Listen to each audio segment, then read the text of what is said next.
Gente, Ecuador vive una crisis social y de violencia sin precedentes. Se ha convertido en el principal centro logístico del narcotráfico. Además, es la finca de un puñado de multimillonarios. Uno de ellos acaba de ganar las elecciones y eso solo puede significar más desigualdad y violencia para este bellísimo país. Hoy, Ecuador es Colombia. Y eso son palabras mayores.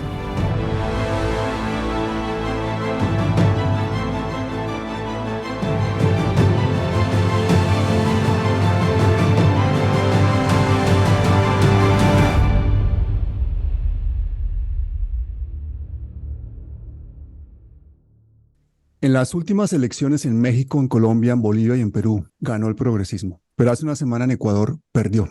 El que ganó es un multimillonario de 35 años, Daniel Noboa. Y es rico no por méritos propios, sino por la herencia de su padre, quien a su vez la recibió del abuelo de Daniel. Pero su padre la hizo crecer gracias a llevarse el dinero a paraísos fiscales para no pagar impuestos en Ecuador. Lo que sí pagaba en el país eran salarios muy bajos a los trabajadores de sus 200 empresas. El gran perdedor de las elecciones en Ecuador es la Revolución Ciudadana, el partido de Correa. Y es que el correísmo lleva 3 grandes derrotas. Primero fue la traición de Lenín Moreno, luego la elección de Guillermo Lasso y ahora la victoria de Daniel Noboa. Y perdió Revolución Ciudadana a pesar de ser el partido más grande y mejor organizado del país. Ganó la campaña de miedo al comunismo que hace la derecha siempre y sobre todo ese engaño del neoliberalismo libertario que hace que muchos pobres voten como si fueran ricos. A Noboa lo apoyaron todos los partidos, del centro hacia la derecha todos, empresarios, medios de comunicación, grupos económicos, clases medias dependientes y la derecha internacional, que tiene un peso enorme. Con esta victoria, que es para 17 meses, pues tienen una gran ventaja para renovarse en el 2025. La guerra del correísmo venía desde el propio Estado, a través de la presidencia de Lenín Moreno y luego la de Guillermo Lasso, pero también desde la Fiscalía, desde la Contraloría y sobre todo desde el Gran Capital. A los ecuatorianos se les dijo que si votaban a otro iban a terminar pues como Venezuela. Pero también se sumaron líderes de la derecha indígena y de la derecha sindical y de la izquierda de toda la vida. Circularon masivamente los memes de que el correísmo se llevó 70.000 millones de dólares, que tenía vínculos con el narcotráfico y en plena campaña electoral le pretenden atribuir a Correa el asesinato de Fernando Villavicencio, uno de los candidatos a la presidencia. No va a gobernar para los de su clase y estamos ante un Ecuador que vive una de las peores crisis de seguridad y de las peores crisis sociales de su historia. Ecuador es un país que maneja más cocaína por habitante que el resto de los países del mundo. Si hacemos el cálculo de lo que se mueve en cocaína y el número de habitantes que tiene Ecuador, se lleva el premio. ¿Por qué? Todo el país es una especie de plataforma logística de los 2 mayores productores de coca del mundo, que son Colombia y Perú. Algunos dicen que el Ecuador de hoy se parece a lo que fuimos nosotros en los años 80. Así que de todo eso y de mucho más, vamos a hablar con mi amigo, el analista político ecuatoriano y experto en marketing político, Hugo Godoy. Hugo, bienvenido. Pablo, muy buenas noches, buenas tardes, buenas noches, buenos días. A la hora que vean este programa, nuestros hermanos de Colombia y de América, me has dejado impresionado con tu introducción. Sabes más de Ecuador y de la realidad y la resumiste que la mayoría de los analistas que hay acá en el Ecuador. Te felicito y te agradezco por estar tan muy al tanto de lo que ocurre en el país, de lo que ha pasado en estos últimos meses y en días. Te quería preguntar para empezar, esa falta de unidad de la izquierda, de las clases medias populares, especialmente la debilidad de los vínculos entre la Revolución Ciudadana y los movimientos indígenas, feministas, sindicales y ecologistas, ¿a qué se debió? Excelente pregunta. Mira, nosotros seguimos muy de cerca el tema del proceso electoral. Debo también confesarte que tengo cercanía por mi tendencia, por mi ideología. Obviamente yo trabajo, colaboro y participo en cierta manera asesorando y compartiendo información con los movimientos de izquierda del Ecuador. Pero ya he tomado una decisión firme y determinante de no, desde hace algún tiempo, de separarme de la CONAIE y para, no he participado ni trabajado con nadie de Pachacutic durante hace muchos años, digamos realmente unos 2 años. Se volvió un movimiento de derecha, se ha cooptado completamente hacia el poder internacional. La CONAIE en estos 2 últimos procesos electorales ha sido determinante para que haya ganado Guillermo Lasso las elecciones hace 2 años y un poco más.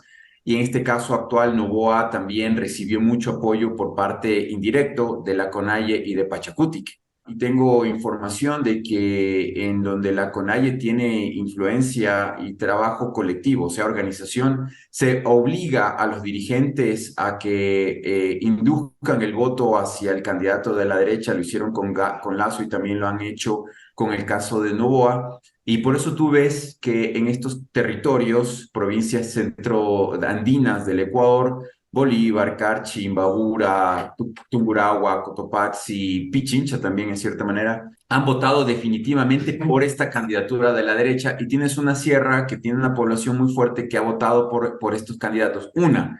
Y la segunda, tú hablaste de manera magistral respecto a la falta de representatividad de la izquierda dentro de una candidatura que aglutine a movimientos y a partidos socialistas o de la socialdemocracia, de los campesinos, de los gremios de trabajadores, de los sindicatos.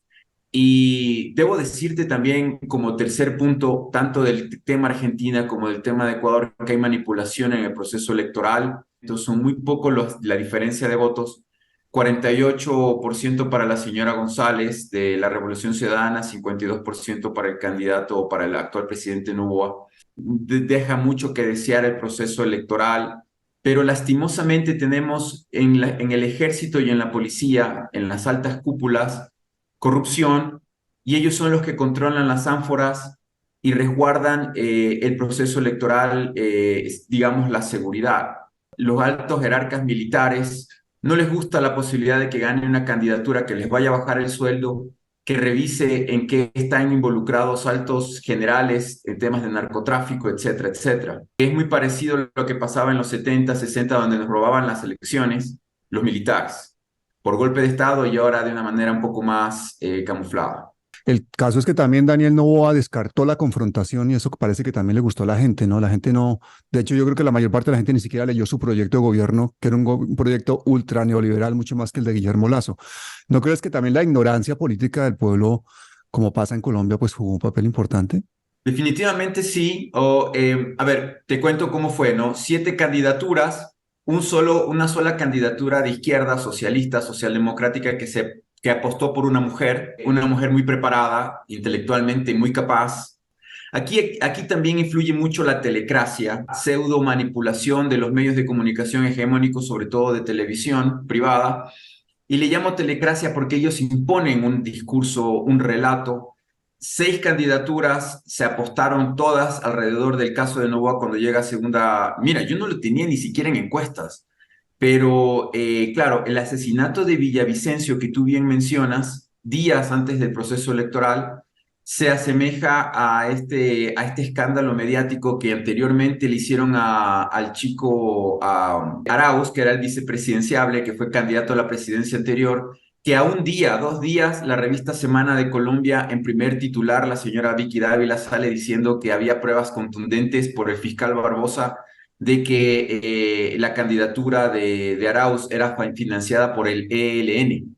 Y eso se replicó en todos los medios del Ecuador privados, esta telecracia que induce el voto, y Arauz perdió. Todos los medios independientes de aquí han luchado porque Semana pague con justicia esa manipulación mediática que sirvió para que no gane Arauz y gane Guillermo Lazo. Entonces, como ya no podían utilizarlo a Barbosa, como ya no podían utilizar un escándalo de esta manera, lo que utilizan es el asesinato de este personaje que era también del o sea, era un agente encubierto de la agencia de inteligencia de Estados Unidos, la CIA, financiado por el National Endowment for Democracy y por la USAID. O sea, el tipo era un agente. Es asesinado de una manera muy extraña, e inmediatamente al minuto del asesinato, todos los medios de aquí, la telecracia dice que Rafael Correa lo mandó a matar. Entonces, obviamente eso es una fuerte manipulación. Luisa González hubiera ganado en primera vuelta electoral, y nosotros seguíamos los polls, estaba cerca del 51% esos votos, ¿no? Y Noboa pasa a la segunda vuelta con 28% de voto, siendo un perfecto desconocido, un muy mal candidato, no tiene voz, no tiene discurso, no tiene propuestas, no tiene estructura política.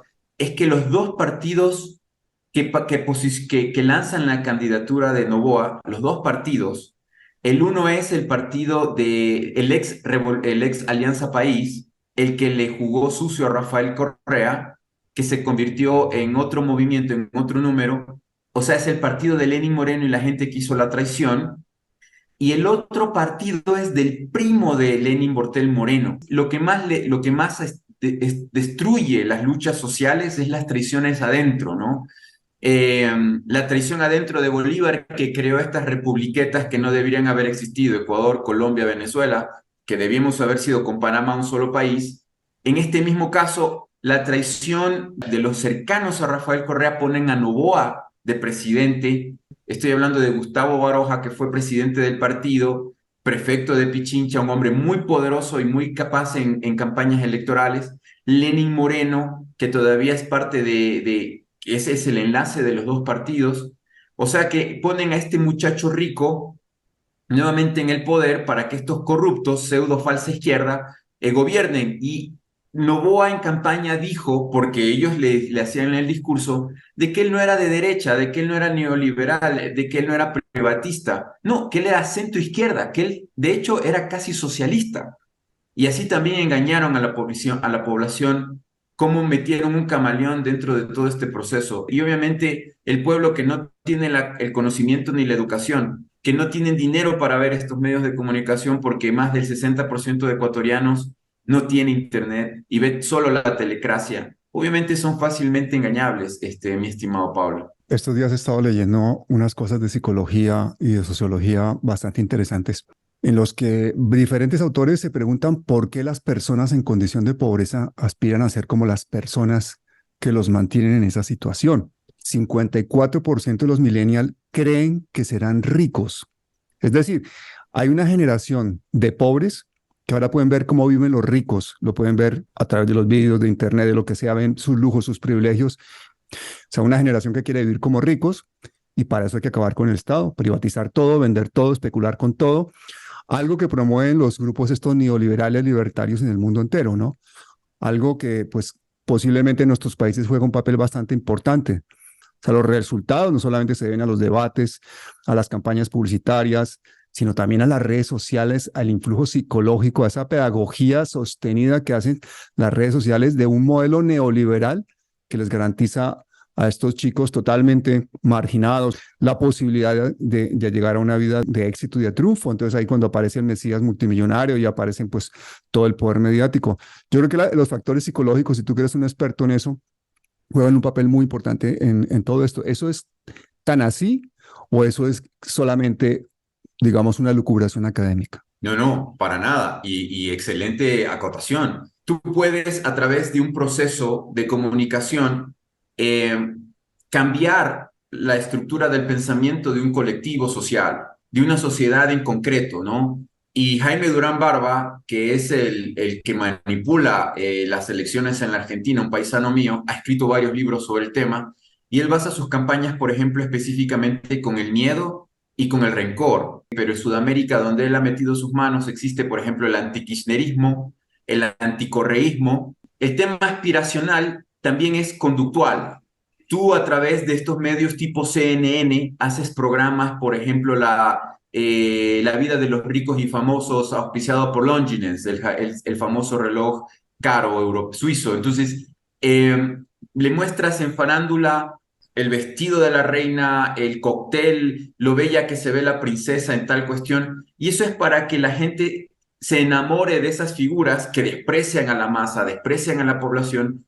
Nadie en ninguna parte del Reino Unido o de España podrán llegar a ser parte de la nobleza, de la realeza española o francesa o, perdón, británica, pero les quieren. Mucha de la masa popular que consume la televisión barata, o sea, lo que no está en redes de internet, lo que no está en libros, lo que no cuesta, lo que solo prendes un aparato y lo escuchas o lo ves, pues ellos están involucrados en esta manipulación. Y los más vulnerables son la gente que menos información tiene. Cerca de un 35% de la población del país está casi en una situación de miserabilidad, o sea, gente que vive con $1 o $2 al día, y esa clase media baja, si pierde el empleo, mi querido Pablo, cae en la pobreza. Y todos ellos son aspiracionales. Ellos sueñan, desean dejar de ser pobres o vivir en la miseria porque eso escape a la realidad que viven. Es un factor psicológico y como la aspiracional también te induce a pensar de que tú eres el culpable de no llegar a ser rico porque tú eres el culpable, no hay otra parte de la sociedad a la que se le puede echar la culpa, que eso es falso. Entonces tú de desesperación o te prostituyes o entras en el narcotráfico, empiezas con el microtráfico, entras en bandas criminales en temprana edad como sicario o algo por el estilo, y después perdemos a una generación de jóvenes y de jovencitas valiosos que su único delito fue ser pobres, que les decían en los medios de comunicación que eran pobres por culpa de ellos y que tenían que ser ricos a como de lugar. Sí, los que sí saben de esta guerra muy bien son los de la derecha. Fíjate que aquí en España tenemos, por ejemplo, la Fundación FAES. Eso es una fundación que se dedica supuestamente a la defensa de la libertad y de los derechos humanos, pero eso es un think tank de la derecha y la extrema derecha que lo que hace es la defensa del neoliberalismo y del autoritarismo. De hecho, son los que apoyan a la derecha latinoamericana. Colombia, su representante es Andrés Pastrana. Andrés Pastrana, el del Plan Colombia, que permitió la entrada de Estados Unidos a nuestro país con la excusa de la lucha contra la droga. Un Andrés Pastrana que hoy en día es íntimo de Uribe cuando hace años lo acusaba de paramilitar. En España, Aznar, el presidente José María Aznar, que lleva 30 años de presidente de FAES, y él fue el que privatizó Repsol, Telefónica, Iberia, el del desastre del Prestige, el responsable de que España se metiera junto con Inglaterra, con Blair y con Estados Unidos, con Bush, hijo, a invadir Irak, cosa que costó 1 millón de muertos. Este mismo Aznar que nos ha llevado a todos a sufrir un atentado aquí en Madrid del 11M que causó más de 200 muertos defendiendo su invasión a Irak, frotándose las manos, porque este señor, como buen neoliberal, estaba pensando en los negocios que iba a haber para las empresas españolas de la reconstrucción de Irak. Este señor es íntimo amigo pues, de Uribe, de Duque, de Almagro, de Guillermo Lasso en Ecuador. Ellos dan un premio que se llama Premio Libertad, que es un premio que se ha entregado, por ejemplo, para que te hagas una idea, a Juan Carlos I, el rey, que recibía comisiones no ilegales, pero que no declaraba y que le han mantenido pues en el exilio prácticamente y en el cadalso público y social desde entonces, ¿no? Una monarquía totalmente caduca. Pero también han recibido ese premio Libertad Margaret Thatcher, Luis Almagro, la OTAN, Juan Guaidó y Mario Vargas Llosa. En Ecuador tienen a Lazo, que tiene la Fundación Libertad, esta es la asesora ASNAR, tiene los mismos objetivos que FAES y ambas forman parte del Atlas Network, que es la red de 500 lobbies anticomunistas con presencia en más de 100 países. Eso tiene sede en Estados Unidos. Esa Atlas Network recibe todo el apoyo del Departamento de Estado norteamericano a través de la National Endowment for Democracy que tú mencionabas. Y esa National Endowment for Democracy la fundó ni más ni menos que Ronald Reagan, tras el escándalo de, no sé si te acuerdas, del Irán-Contra, en el que se vendían secretamente armas a Irán, aunque los propios Estados Unidos sometían en esos momentos a Irán a un embargo armamentístico y luego utilizaban el dinero de esa venta de armas totalmente ilegal para financiar pues a los paramilitares que tenían que derrocar al gobierno sandinista de Nicaragua. Y a eso le sumaban dinero del narcotráfico, o sea, la venta de armas y el narcotráfico eran dos cosas prohibidas por el Senado norteamericano y eso era lo que hacía el gobierno de Estados Unidos. Así que todos estos think tanks de derecha se dedican a atacar gobiernos que no le gustan a los Estados Unidos. Brasil Libre, en Argentina la Fundación Libertad, la Fundación Libre dirigida por el facha Agustín Laje, que apoya a Milei.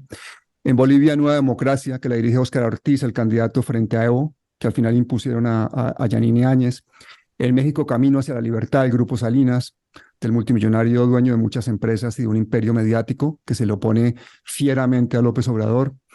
Y todo esto además recibe la financiación de, por supuesto, las multinacionales, las petroleras, Epson, tabacaleras, Philip Morris.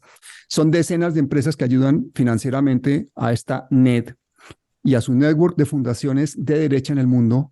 Dan premios, subvenciones, se gastan millonadas en propagandas y becas. Todo eso está detrás de esa pedagogía que al final pasa por los medios hegemónicos, llega a la población, permea nuestras culturas y hace que la gente vote por quien los oprime, ¿no? el grave problema que tenemos cuando yo trabajo con candidaturas de izquierda es que es muy fácil lograr consensos y alianzas en la derecha porque tiene su visión, su proyección es como negocio, ¿no? Quiero ganar algo y aliándome con tal personaje yo lo logro. No tienen mucha dificultad con la ideología porque para ellos no hay ideología. Es muy fácil, el objetivo y el propósito son claros, ¿no? En cambio, en la izquierda tenemos luchas internas, intestinas muy complejas y eso pasa también en Colombia. Me parece que esta prueba de este proceso electoral del día de hoy es una prueba de fuego, es un examen, es una primera evaluación del gobierno de Gustavo Petro y de Francia Márquez al año prácticamente con un proceso electoral, ¿no? En este momento, domingo, Sí. hoy estamos a domingo, ¿qué hora es en Guayaquil ahora, Hugo? 2:21 de la tarde, Bueno, 14 horas 2:21 de la tarde 41, estamos perdón. en plenas elecciones para Sí. alcaldías, gobernaciones y consejos en Colombia. Y me temo, y fíjate lo que te estoy diciendo, que nos vamos a meter un golpe contra la pared brutal el progresismo, pero brutal. Y te voy a decir, la Fico está culpa es de fuerte en nosotros Medellín, mismos ¿no? porque resulta que ni siquiera tenían representantes en muchos de los sitios, ni siquiera dieron avales a los representantes.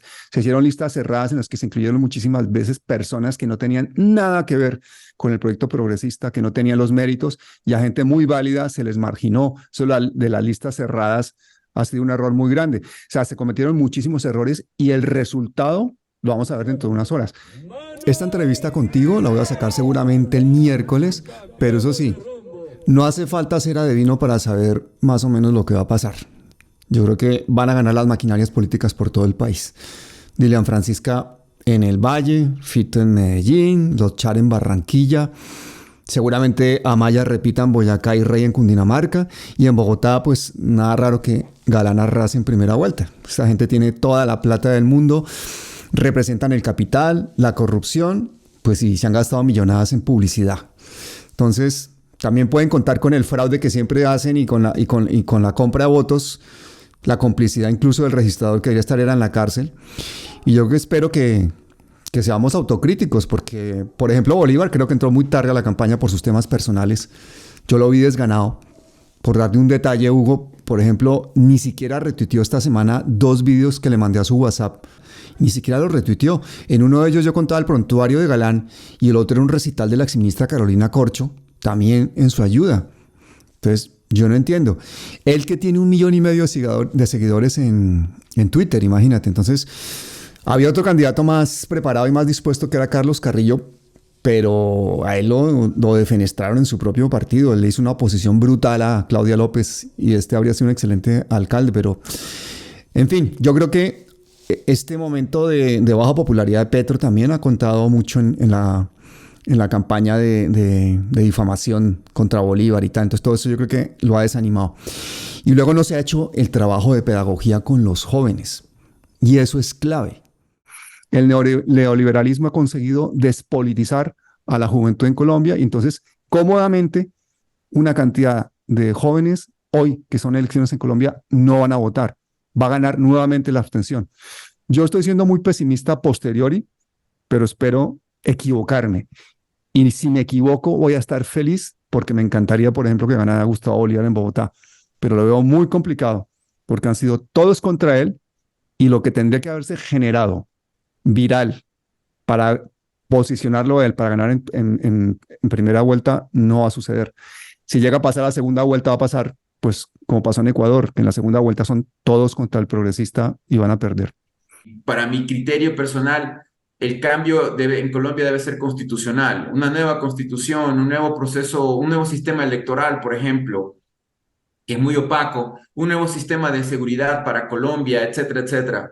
Petro no, es incomparable respecto a muchos políticos de nuestro continente. Es un filósofo, es un hombre intelectualmente muy desarrollado, conoce de historia, él puede hablar horas de horas de horas, pero ¿cuáles son las acciones concretas? Porque la derecha sí toma decisiones concretas y muy aceleradas y deprisa. O sea, un gobernante como Guillermo Lazo, el primer día que está ya en el puesto, ya hizo los negocios para él ganarse miles de millones de dólares con la deuda pública del país. Mm. y también ya está acelerando el proceso para destruir las instituciones públicas para privatizarlas. Trabaja 24/7, él y su equipo, continuo y constantemente. Pero ¿qué hacemos nosotros para darle seguridad y salud a la población? No, no, es que vamos a ir por el proceso democrático de hacer un proyecto de ley y con el proyecto iremos al Congreso y después haremos una campaña para ver si el pueblo nos apoya. Estoy hablando en la retórica de cómo habla el hombre. Y si los medios se oponen, pues entonces tendremos que seguir con la lucha. Pero se me están muriendo los Nunca había niños. visto un ecuatoriano imitando a Petro. Qué mal lo haces. Lo hago horrible, perdón. Sí, yo no soy buen imitador, pero en todo caso, como rolo, no puedo. No. Tengo que volver a Oye, vivir en Bogotá. Hugo, antes de que se me olvide preguntarte, que hayamos un montón hablando y sé que tu familia te necesita. ¿Quién mató a Fernando Villavicencio? Porque es una vergüenza. 7 ciudadanos colombianos, pues fueron los sicarios, ¿no? Y por cierto, tenían una orden de traslado por seguridad de esos 7 sicarios y la fiscalía en Ecuador no cumplió esa orden. Y luego aparecen los tipos ahorcados, asesinados. Lo Fernando que Villavicencio había anunciado amenazas de un grupo del cartel de Sinaloa. El tal alias Fito era el que atacaba, no creo que sea el líder de los choneros que opera para el cartel de Sinaloa. Grupo que está enfrentado con los lobos, con los tiguerones, con los chone killers. O sea, ¿quién mató a Fernando Villavicencio? yo no estaba en el país o recién había llegado de Estados Unidos cuando ocurre el caso. Estaba en vacaciones, de hecho, con mi familia. Pero sí conozco el entorno cercano de Villavicencio. Y una cosa importante que debo mencionar es que si nos quejamos de Barbosa en Colombia, de la fiscalía Mm. selectiva, de la fiscalía que recibe órdenes de cierta embajada, el caso de Ecuador es peor todavía. O sea, si hay una institución hipercorrupta, hiperconducida o hiperinfiltrada en el Ecuador, esa es la Fiscalía General del país y la fiscal Salazar. Definitivamente recibe un doble sueldo de estas organizaciones que tú bien mencionaste de Estados Unidos, ¿no? No se va a saber abiertamente quiénes lo mataron. El supuesto gatillero lo matan en el mismo momento en que ocurre el crimen, supuestamente. Si tú ves las fotografías que se les tomó a los supuestos implicados o que había indicios o pruebas de que ellos eran parte tú ves esos rostros torturados, ensangrentados. O sea, en este país ni siquiera las formas ya las cuidan. Pones en fotografía para la telecracia personas Mm. torturadas. No existe derecho internacional alguno que justifique eso. Personas que ya están desfiguradas de la tortura física a las que les impusieron. Hasta yo, estando en Estados Unidos, si me torturan así, y psicológicamente también, para que ya pare la tortura y todo, digo, sí, sí, yo lo maté, aunque haya estado en Estados Unidos. Al hombre lo mató su círculo íntimo y cercano. El partido que se crea de repente para que se lance como candidato es el partido que gobierna o que domina María Paula Romo, otra persona que trabaja y está muy en contubernio con las agencias de inteligencia de Estados Unidos. Acá, amigo, ya hay un golpe de Estado de facto de la Embajada de Estados Unidos desde la época de Moreno en el 19, en las manifestaciones, por eso no cayó. Y el círculo de seguridad de Villavicencio sabía qué vehículo era blindado y qué vehículo no era blindado. Yo tengo una teoría del caso respecto al caso Villavicencio. La teoría del caso es que hasta Villavicencio sabía que se iba a hacer un autoatentado para subirlo en las encuestas porque él no tenía ni el 4% de voto nacional. O sea, él era voto anticorreísta, pero había otros anticorreístas Pero entre esos otros se iba a hacer un candidatos. autoatentado en un vehículo que no estaba blindado. Ahí voy. La comitiva de seguridad de Villavicencio son militares o exmilitares y expolicías que están en actos de corrupción. El partido de María Paula Romo, su principal político jerárquico es un ex policía que está acusado de crímenes de lesa humanidad por el Octubre Rojo del 19, por la matanza de civiles que salieron a protestar contra Lenin Moreno, tortura, desaparición de personas, más de 1.000 personas apresadas sin un seguimiento judicial, o sea, fueron encarcelados sin una orden legal. Entonces el hombre debería estar preso de por vida, porque en el Ecuador esos crímenes no caducan. Pero ellos se metieron en política, metieron al defensor del pueblo en la cárcel, que fue quien los investigó, está en la cárcel, por cierto, por un supuesto caso de acoso sexual que no existió, y el tipo sigue en la cárcel y seguirá. Es casi como el tema de Julian Assange. Entonces, esta gente quería, como estaba muy abajo, y si ganaba González, ellos iban obviamente, a ser perseguidos judicialmente por sus crímenes de lesa humanidad. Se crean este proceso porque ya había habido intentos previos de sugerir mediáticamente de que eran perseguidos para que no sean involucrados con la corrupción o con las bandas que tú bien mencionaste de narcotráfico que han crecido se han desarrollado en estos últimos años. El problema es que en logística, el vehículo blindado, la camioneta blindada, estaba a la vuelta de la cuadra. Esto ocurrió como a pocas cuadras de mi domicilio, en un colegio evangélico que se llama Anderson. No había mucha gente, de hecho escogieron el lugar por las calles y porque en el meeting no había mucha gente, no iba a haber muchas personas. No había mucha gente, de hecho, y mucha de la gente que estaba reunida en ese meeting del candidato eran militares o policías, exmilitares y policías anticorreístas, odiadores a ultranza, que sabían cómo protegerse, cómo cuidarse, cómo lanzarse al suelo, etc. O sea, todo estaba bastante programado. El problema está en que también son bastante ineficientes, y cuando generalmente ocurre que se contrata un sicario, cuando se dan estas cosas en el bajo mundo, digámoslo así, la persona que va a cometer el delito no tiene ni celulares ni audífonos, tienen una hora, como en las entrevistas, tienen una hora determinada, dejan de conversar y de comunicarse, alrededor ya no hay llamadas, porque tú sabes que se puede revisar las llamadas de los celulares. Entonces el sicario fue al lugar, o los que iban a cometer el delito fueron al lugar, ya coordinado todo. O sea, el sicario no sabía que el vehículo era blindado. O sea, que no era blindado, perdóname. ¿Por qué va y dispara al auto una vez que entra al auto sabiendo que los vehículos de las y los candidatos son blindados? Pero el sicario no sabía eso. Hubo un error de logística previo, algunos dicen que realmente sí lo quisieron matar, dentro de su propio grupo interno había pugna, había lucha porque eran mafia, y realmente aprovecharon a hacer un 2 por 1, digámoslo, pero quien fue a disparar, él no sabía que el vehículo no era blindado. O sea, él tenía la onda de decir, me voy a ir 2, 3 años a la cárcel o los que sean por intento de asesinato, pero va a haber un dinero en una cuenta allí internacional y no pasa nada, ¿no?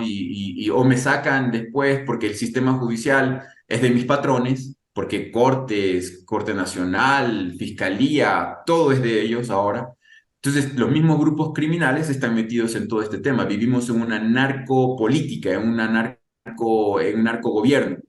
Entonces, y tú bien lo mencionaste temprano del diálogo, Ecuador se volvió el primer exportador planetario de cocaína. Cocaína no que sembrada ni producida en Ecuador, en Colombia y en Perú, pero que está yendo a otros países recibidos, por ejemplo, en Europa, gracias por la mafia albanesa, que es la que lo recibe. La familia cercana de Guillermo Lasso está involucrado con la mafia albanesa. Los policías que investigaron esto y que descubrieron, nacionales ecuatorianos, cuando encontraron estas pruebas tuvieron que huir del Ecuador. El caso se volvió viral llamado como León de Troya, en donde el cuñado, el dueño del Banco de Guayaquil, cuñado de Guillermo Lasso, es capo de la droga aquí en el Ecuador. El Banco de Guayaquil lava dinero y todo eso, y los policías que descubrieron esto tuvieron que escapar del país porque los iban a matar. Así de grave es la cosa. Entonces, en el caso específico del sicario, dispara, muere Villavicencio, casi mata a la copiloto, a la persona que estaba atrás también de al lado, y quienes eran parte de la seguridad o que que eran dirigentes del partido, uno estaba en la otra salida del colegio, tenía varias salidas, y él estaba en otro lugar lejano del atentado, uno de los máximos jerarcas de la policía, ex jerarcas de la policía del Ecuador, en la época en que creció el tema del narcotráfico acá, Carrillo, y que es dicho por la misma embajada de Estados Unidos como un narco general. Y en las elecciones, como le matan a su querido amigo Villavicencio, llega a ser asambleísta nacional, como decir, senador en Colombia. Todo muy bien planificado y armado. A la media hora, a la hora de que muere Villavicencio, al lado había una clínica, le matan también al tirador, al gatillero, lo cogen vivo, pero aparece muerto. Luego cogen a unos falsos positivos, yo creo que son falsos positivos, de nacionalidad colombiana, que no tiene ni madre ni padre aquí, que luche por su causa, aparecen ahorcados y los mandan a la peor prisión del Ecuador y del mundo, en donde esa cárcel, la penitenciaría del Litoral, es dominada por alias Fito, dirigente de los choneros. Esa cárcel la domina, la controla él, ahí vive y muere quien él quiere. Los mandan allá a su sentencia de muerte, mueren todos y claro, ahora dicen, se murieron los testigos, no sabemos qué pasó. El actor intelectual no sabemos quién fue. Y claro, Lazo, para decir que realmente tenía interés en saber la verdad del tema, le pide al FBI de Estados Unidos que intervenga y que investigue el caso. Claro, el FBI que tiene muy bien conocimiento de los territorios en el Ecuador, el FBI que tiene muy buen conocimiento de cómo operan las mafias internacionales de narcotráfico. No dice la CIA, dice FBI que el FBI solo tiene jurisdicción dentro de Estados Unidos. O sea, es una estupidez, ¿no? Pero para el pueblo, ese chisme, ese noticiario, ese titular convence, vende. Y el FBI no ha hecho nada, así como tampoco hizo con el caso de JFK, de Kennedy en Estados Unidos, que hasta ahora no saben quién lo mató. Entonces, es todo un circo, un show. Lograron su cometido, el chico Noboa llega a la presidencia, y ese es parte del objetivo. Parte de los ministros que Noboa va a poner o está poniendo en cargos públicos, secretarios, como en Colombia, en el caso de Ecuador se llaman ministros, son exministros o gente que colaboró y participó en el gobierno de Lenín Moreno, estimado Pablo, y gente que también participa y colabora en seguridad o en inteligencia en el gobierno de Guillermo Lazo. No ha pasado nada. Y ayer te lo iba a decir, la noche del viernes, de la madrugada ya del sábado, en Turquía, y está pasando todo el tiempo, en un puerto de Turquía, en un cargamentos de banano del Ecuador, en cargamentos impresionantes de banano, había cantidad brutal de cocaína, de banano. ¿Y cuál es el negocio primordial de la familia Novoa? Banano. ¿Y qué dice el caso de León de Troya respecto a la policía, los que investigaron con respecto al caso de León de Troya? ¿Quién más estaba involucrado? La familia Noboa. Y un superministro que hace comercio exterior de Guillermo Lazo era el gerente general de varias de las industrias más importantes de Noboa. Que eso le dijo la señora González en el último debate. ¿Quién está el personaje? Ah, bueno, él trabaja para la empresa de mi padre. Y no es el señor el que está involucrado en temas de narcotráfico internacional, y que les amplió el cupo de exportación de banano a la corporación Novoa, y que allí en esos cargamentos se están mandando la coca de Colombia y de Perú, y el hombre se quedó callado, pero lo lograron.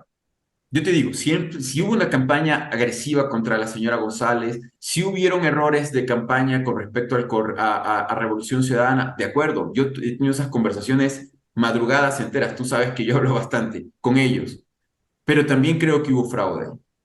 Estoy más que Claro. seguro que en el Ecuador hubo fraude y ellos están en el poder, y esto se está complicando aún más. Oye, Hugo, y antes de que terminemos este TikTok, hay que contarle a la gente que esta entrevista la íbamos a hacer ayer, anoche, y se te fue la luz. Cuéntanos por qué se te fue la luz y por qué volvió la luz. Gracias, sí, 2 de la tarde y me senté y ahí vamos a empezar y se fue la electricidad. Y te cuento, en la autopista donde yo estoy viviendo, donde yo vivo en el sector de la ciudad, el centro, en el norte de la ciudad, los semáforos no tienen electricidad. Para que la gente no salga a la calle a quemar al gobierno, lo que están haciendo es racionar la electricidad, quitándole a los semáforos, al alumbrado público, provocando posibles accidentes terribles. Y en una crisis de seguridad que vive el país, una crisis tremenda donde la delincuencia está por todo lado. No tener electricidad en las tardes y en las noches es algo devastador. Lo que pasa es que están saboteando desde adentro el sistema eléctrico del país para privatizarlo.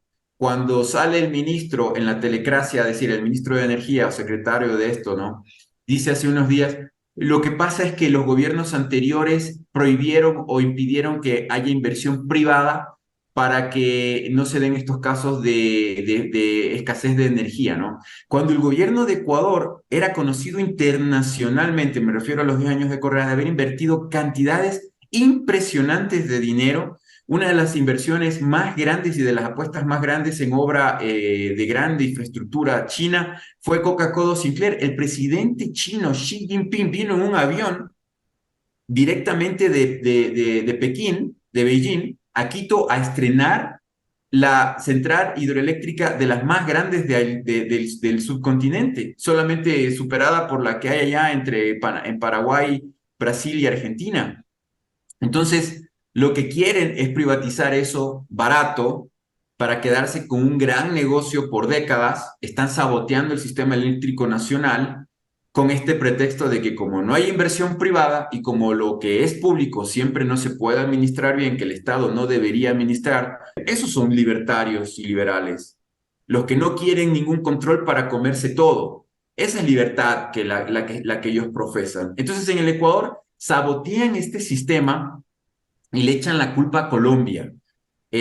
También dicen, no, lo que pasa es que nosotros hemos pedido en días anteriores al gobierno colombiano que nos ayude porque estamos teniendo sequías en el Ecuador en las hidroeléctricas y por lo tanto no tenemos, y Colombia se ha negado a vendernos electricidad, ¿no? A los 2 días de esa publicación del gobierno de Ecuador sale el presidente de Colombia diciendo, a ver, nosotros en Colombia dispuestos, pero definitivamente apoyar al gobierno de Ecuador en darle la electricidad que ellos quieren, destruyendo el negocio y este relato en Ecuador, porque ya venía el negocio del señor Noboa con las barcazas estas de diésel generadoras que estos millonarios tienen en la costa del Ecuador, en donde tienen esos equipos allí y claro, cuando hay estas escaseces, por necesidad nacional, viene el gobierno y dice, no lo que cueste, no importa, alquíleme la barcaza de diésel y para conectarla al sistema eléctrico nacional, ¿cuánto es? Bueno, como por el costo oportunidad te lo cobro por $500.000, tenga los $500.000 porque es necesidad del pueblo. Entonces se estaba dando toda esta situación, creo que el presidente de Colombia destruyó completamente ese esquema, esa estructura, y de lo público también, ¿no? Porque aquí, como yo digo, que un rojo, un comunista, un guerrero, un guerrillero, terruco, como dirían en Perú, viene y salva a un gobierno de derecha de un banquero y a casi 20 millones de ecuatorianos diciéndole, a ver, nosotros recibimos electricidad en la época de Rafael Correa, en el 2016, que me parece que ya no estaba gobernando Uribe, sino era Santos, y porque hubo una sequía en Colombia, nos vendieron electricidad y ahora nosotros le devolvemos esa colaboración de mil amores al Ecuador y aunque no vamos a utilizar el agua, vamos a utilizar nuestras centrales térmicas, va a costar, va a ser duro, va a ser difícil para los colombianos y colombianas, pero estamos devolviendo esa gentileza que en su momento hizo otro gobierno, ¿no? Y Lazo al lado, Lazo parado, callado al lado, ¿no? El gobierno corrupto, el gobierno que llevó al país incluso a una crisis energética, una crisis, amigo, esto ya venía de semanas. Los equipos se estaban quemando, se estaban dañando porque había variaciones de voltaje muy graves.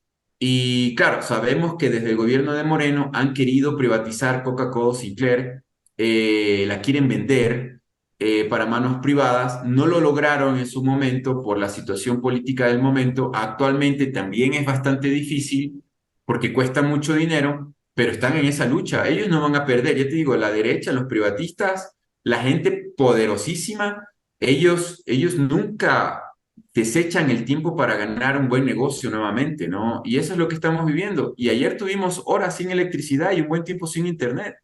La gente es chistoso porque los mismos que votaron por Guillermo Lazo los vi en los centros comerciales porque nos fuimos de la casa a comer, a pasear con nuestra hija, y había una final de un partido de un equipo local acá en Quito, de la Liga de Quito que ganó la Sudamericana ayer.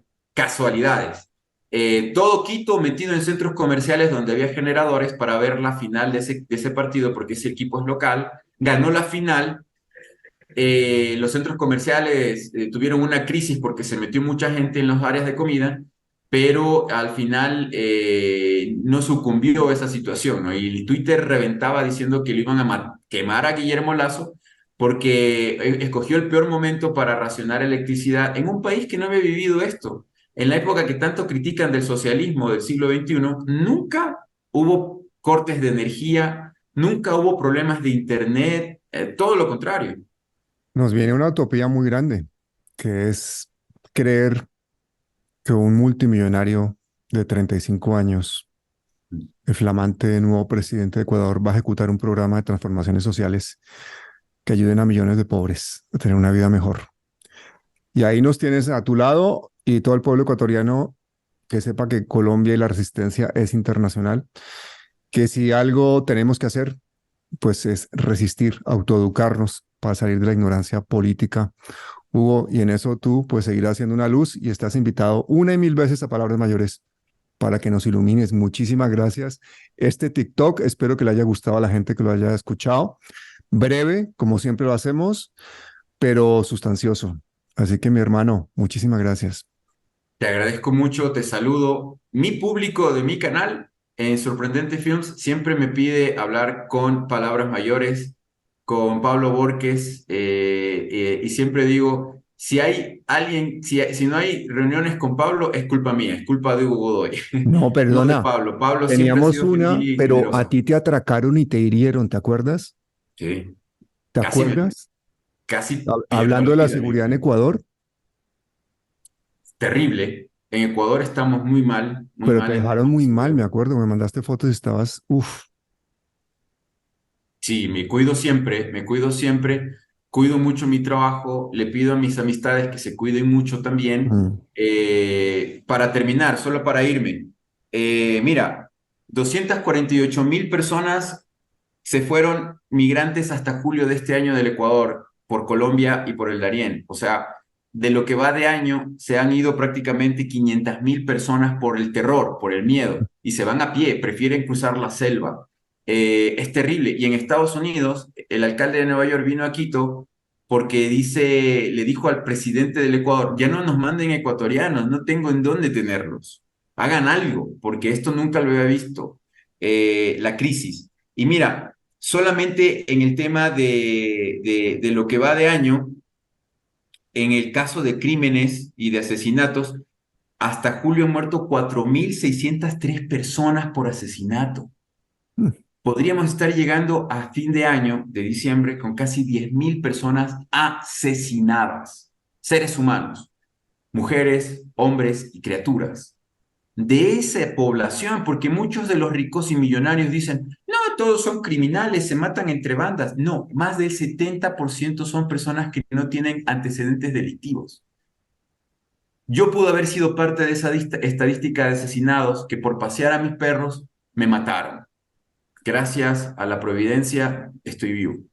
Pero pude haber sido parte de esa estadística. No nos dejemos engañar. El gobierno del señor Noboa, te lo aclaro y te lo adelanto, va a ser un gobierno terrible. Van a ser 15 meses devastadores, de nada bueno, de ningún progreso, de ningún avance en ningún campo, en ninguna una cosa. Aumento del narcotráfico, sí. Destrucción de los derechos de los trabajadoras y trabajadores, sí, pero es lo que nos toca vivir. Y gracias por tus palabras de decir que lo que nos toca es la resistencia. No queda otra. Tenemos una obligación con nuestros jóvenes y es decirles, oiga, por favor, sepárense un poquito de sus redes sociales habituales. Dejen de observar cómo viven los ricos. Aprendan cómo consiguieron sus riquezas. Cultívense, autoedúquense, porque esto no ha sido a las buenas, no ha sido con programas sociales, no ha sido con gobiernos buenos, ha sido normalmente en base al engaño y a la fuerza. Por eso ustedes están comiendo cuento, viendo esos contenidos. Hugo Godoy, muchísimas gracias y hasta siempre. Siempre, felicidades y bendiciones en tu hogar. Suscríbanse a Sorbetente Films y suscríbanse a Palabras Mayores. Hasta luego. Gracias, amigo.